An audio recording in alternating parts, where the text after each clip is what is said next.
Mobile, le magazine des mobilités des intercommunalités du Rhône et de la métropole de Lyon. Si tu bloques les portes, je te pince et ça coince. Peut-être avez-vous remarqué ce message sur les rames de métro de la ligne B et D. Suite à de nombreux incidents voyageurs, Citral Mobilité déploie en ce moment une vaste campagne de sensibilisation, avec tout de même une pincée d'humour. L'objectif est de rappeler à tout le monde que les comportements abusifs, visant à gêner ou bloquer la fermeture des portes, peuvent venir perturber l'exploitation de l'ensemble de la ligne. Les portes se ferment, ils sautent. T'attends le suivant en fait, arrête de prendre des risques dans la vie. C'est une bonne chose, ça empêche l'amas de gens et surtout des bousculades ou alors même des gens se blessent, donc c'est bien. Bloquer les portes engendre en effet chaque année des pannes, des retards, voire parfois des accidents. Un tiers des incidents d'exploitation du métro sont d'ailleurs dus à des mauvais comportements des voyageurs.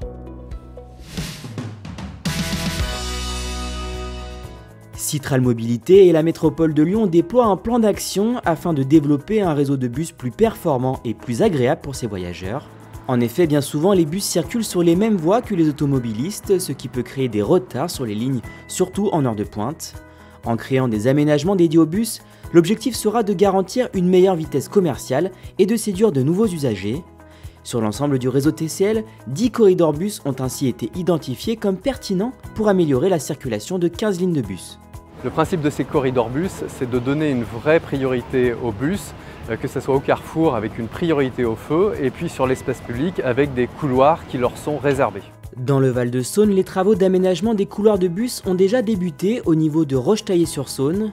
Ici, les lignes 40 et 70 verront leur temps de parcours diminuer très nettement. Le temps de trajet entre Neuville et Lyon-Part-Dieu sera par exemple raccourci de 12 minutes en heure de pointe. Le coût total des travaux pour la création des 10 corridors s'élève à 15 millions d'euros.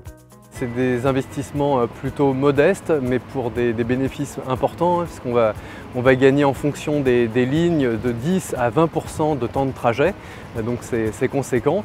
Et puis c'est aussi l'occasion de réaménager un peu l'espace public, de faire de la place notamment aux piétons, mais également aux cyclistes.